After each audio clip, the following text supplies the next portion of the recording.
13 dari Fakultas Keguruan dan Ilmu Pendidikan, Prodi Pendidikan Bahasa dan Sastra Indonesia, Universitas Lampung.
belakangnya B gitu. Ya, Ibu paham. Selanjutnya barisnya itu 1, 2 itu disebut lampiran, baris 3, 4 itu disebut isi, dan mengandung pesan nasihat support ataupun sindiran. Kayak tadi sih dicontohin itu termasuk ke dalam hukum. Kalau sindiran itu yang mana? Yang tahu nggak? Nah ini contoh pantun. Coba yang mau membacakan boleh angkat tangan, Nak. Angkat tangan. Oh, Siti, boleh. Siti tolong dibacakan, Nak. Pagi hari baca buku. Cakep. Sambil minum kita berasa. Cakep. Tadi panjang waktu buka tidur dengan teman kita. Yeay. Nah, ini termasuk satu kata. Ya, termasuk ke nasihat. Selanjutnya yaitu syair.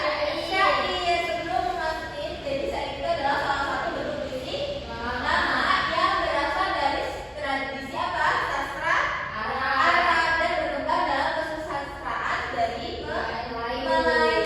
Nah, ciri-ciri dari syair ini anak-anak. Yang pertama itu setiap baitnya itu terdiri dari berapa?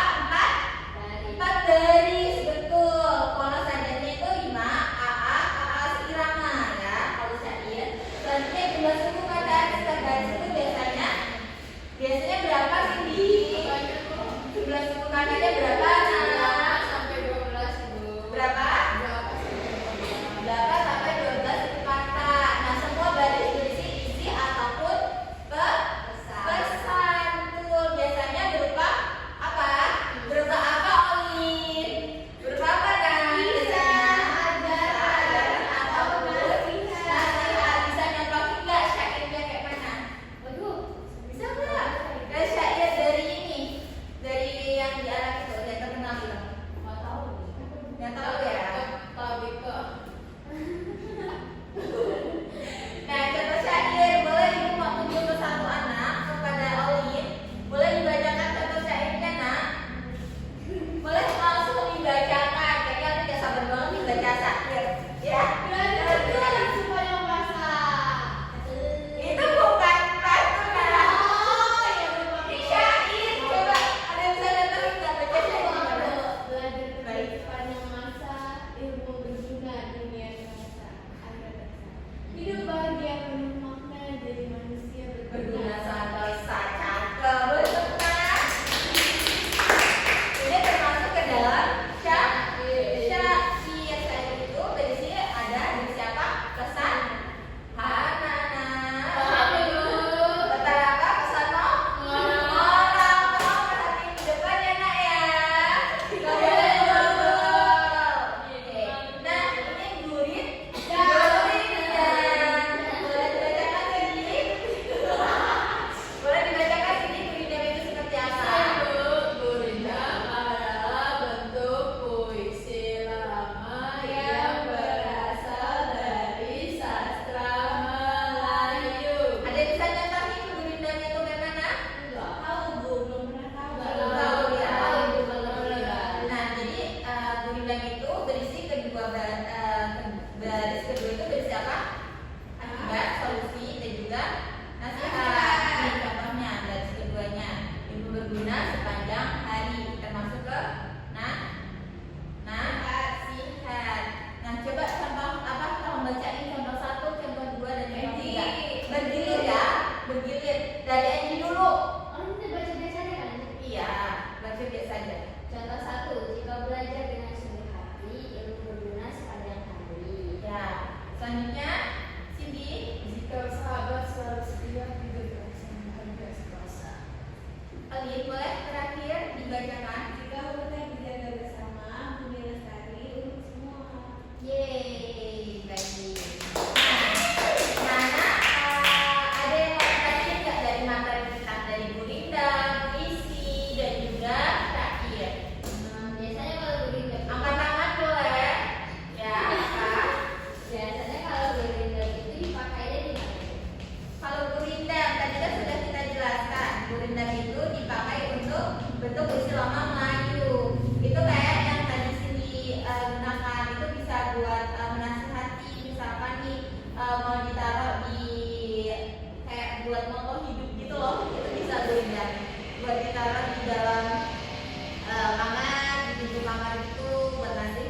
jelas?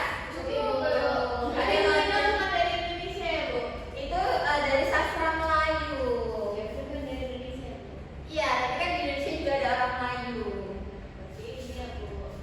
Iya, serapan dari Melayu dari asli. Ya, ada yang bisa mau bertanya lagi? Cukup itu. Cukup. Nah, kalau cukup, ibu yang akan bertanya nih ke murid-murid. Ya, ibu yang akan bertanya. Tadi kan kita udah mempelajari apa? Pantun, syair, dan juga gurindam. Nah, ibu mau tanya, pantun, syair, dan juga gurindam itu termasuk ke dalam apa? Tadi silakan. Tadi yang jawab siapa? Ibu. Yeay. Nah, selanjutnya mengenai pantun. Ibu mau tanya nih, kenapa sih dalam sebuah pembukaan itu harus ada pantun? Biasanya kan kayak ada acara gitu, guru meminta murid-murid untuk ada pantun gitu. Itu buat apa, Nak? Supaya asik itu. Supaya asik. Boleh yang mau apa menjawab, angkat tangan dulu? Ya, boleh. Supaya asik. Supaya asik. Lalu Mencairkan suasana, Bu. mencairkan suasana. Lalu ada nggak Cindy? Apa, Bu? Pantun itu buat apa, Nah, Cindy? Buat apa pantun itu? Tadi kan kita udah Hiburan, belajar Bu. buat hiburan. Jadi, benar semuanya jawabannya. Jadi, pantun itu digunakan saat awal pembukaan itu biar mencairkan suasana, jadi hiburan, dan juga tuh nggak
Dinda Anggidomita Palma dengan NPM 2313041081 sebagai observer lisan dari nama calon guru Dia Agustian dengan NPM 2313041075 dengan topik pantun, syair, dan gurindam.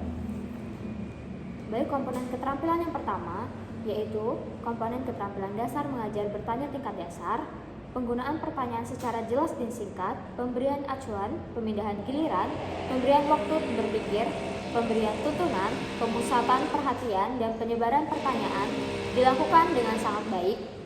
Lalu komponen yang kedua, komponen keterampilan dasar mengajar bertanya tingkat lanjut, pengubahan tuntunan tingkat kognisi dalam menjawab pertanyaan, penggunaan pertanyaan pelacak, dan peningkatan terjadinya interaksi dilakukan dengan cukup baik. Lalu komponen negatif yang perlu dihindari, mengulangi pertanyaan sendiri atau mengulangi jawaban pembelajaran, menjawab pertanyaan sendiri, menunjuk dulu sebelum bertanya, mengajukan pertanyaan yang mengundang jawaban serempak, dan mengajukan pertanyaan ganda sudah dilakukan dan sudah dihindari. Terima kasih.